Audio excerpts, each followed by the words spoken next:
I do. And so now you're helping. I see you as, in my mind, as that person that can be in the middle between the child and the parent to bridge that gap of communication. Because normally what happens as this child grow up, there's some little things that I can't speak to my mom and dad about this. They don't understand me. Forgetting that we was a teenager one time. That part. But I see you as that healthy bridge to help healthy communication, not only for the child, but amongst the parents and the children. So That's really one of my goals. Mm-hmm. And so if you read one of my first books, Emotional Michaela, and then Super Jacob, which is his superpower self-control, by the way, it talks about how the parent interacts with the child. And it's in a fun story kind of way for the children. However, as the parents read it, it gives them those tools and those tips that they can then start using with their children.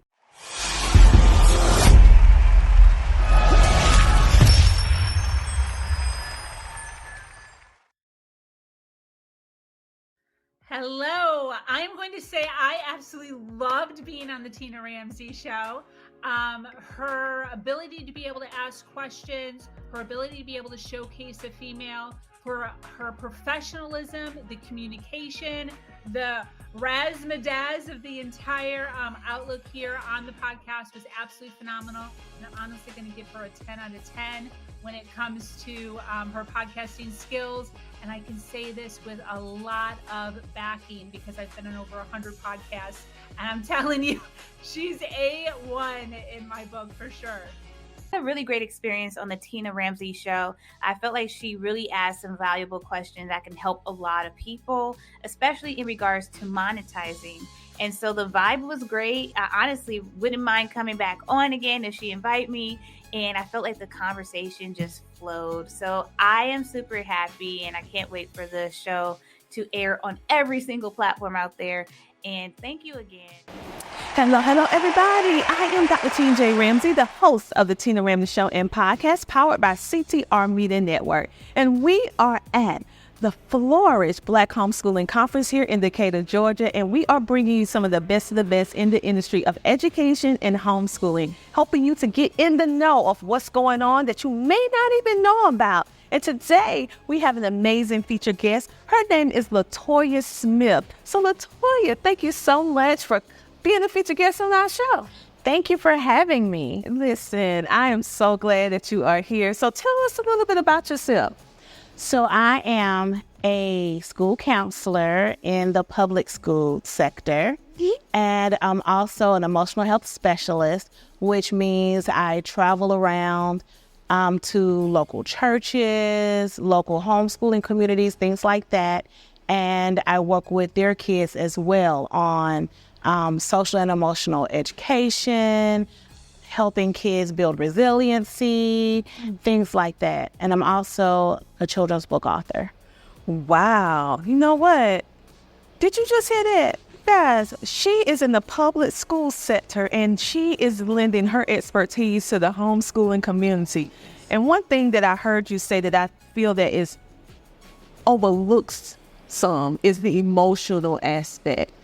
Because of course we want to hit all these different milestones with education, but what about the emotional? Okay, and so in regards to emotional things, how are you helping the homeschooling parent kind of navigate those, I call them little pesky little emotions, especially when they hit teenagers? How do you help us? Because I know these parents like, I need to call her today. So the biggest thing is holistic learning. So you have to have the foundation. So whether your child is 5 or 15, it's important for them to understand their emotions. Once they understand them, then they'll better be able to communicate with you what they're feeling. Initially, when a child is young, especially, like our toddlers, either they're happy or they're mad. They're always mad. They're stumping around and things like that. But that's because they don't understand there's a such thing as frustrated. There's a such thing as nervous. There's a such thing as worried, right? And so the more we educate them on these different things, the more then they can communicate. I'm worried because I have a test coming up, or I'm worried because, my friend not speaking to me right now. And so that sometimes will take over their thoughts where they can't concentrate. And so a lot of times people wonder, is SEL important? Is social and emotional learning important? Yes, because the same way when you're stressed out, you can't focus at work, or when you're overwhelmed, it's hard for you to feel like you're accomplishing anything. The same way our kids do the same thing, and they're struggling. You're like, why you haven't gotten any homework done? They're stressed about something. They're frustrated. And that doesn't negate that the homework needs to get done or that the child needs to learn, but it's more so what tools can we use to help them to move past whatever is going on. And that's where I come in. I provide different tools, whether it's through the books that I write or through games that I like to play with the kids, or different techniques, calming down techniques and things like that, to help give the kids and the parents those tools so that when the kids are feeling those big emotions, they'll know how to handle it.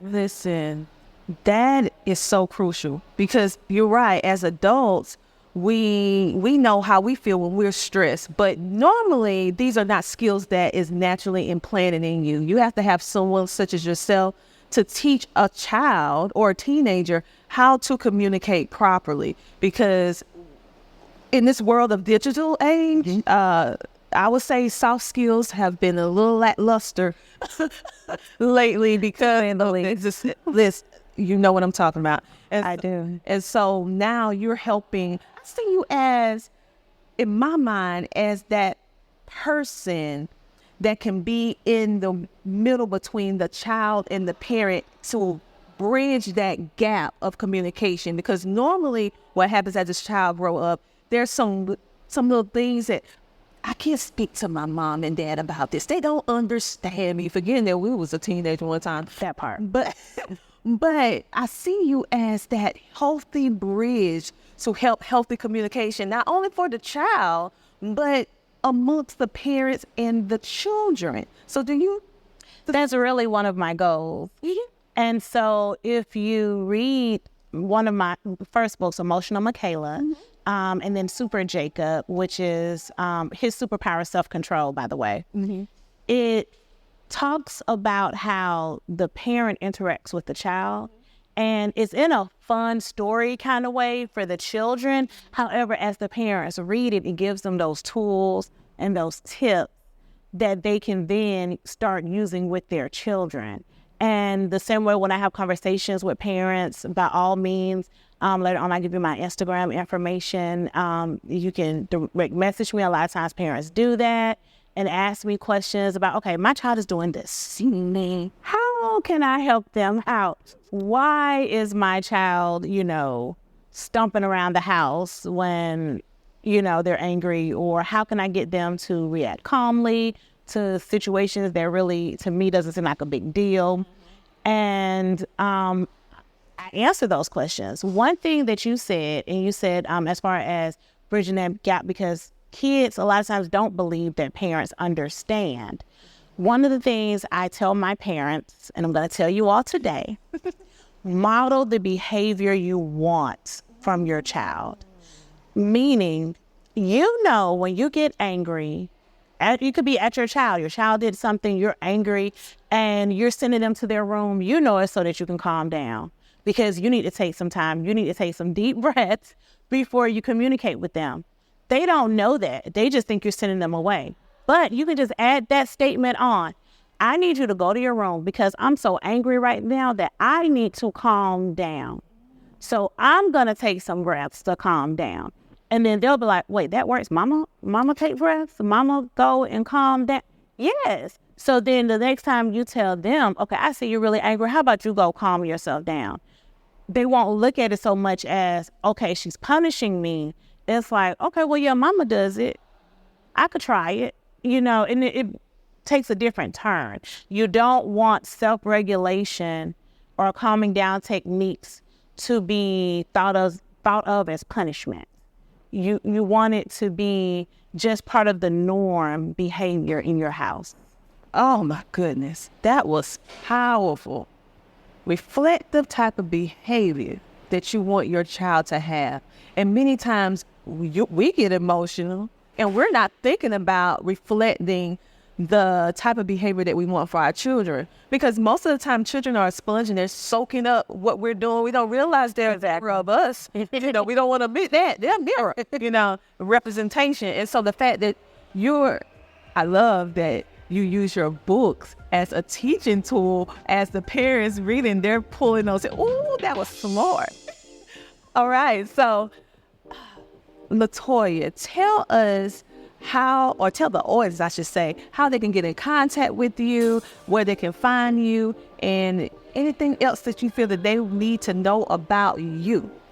So please follow me on social media. I am a social media girl, Instagram and Facebook at Counselor Latoya Marie. You can also, most of my books are on Amazon as well. So please let me know if you have any questions, or if you want me to come to one of your events, or right now I am here in Metro Atlanta, Georgia. However, I have gone to New York, I've gone to Chicago, I've gone to Gary, Indiana. So please do not hesitate to give me a call if you want me to come to your area, whether it's a local church, an event, your homeschool society, or your school. Because like I said, I work in a school, but I also service the community.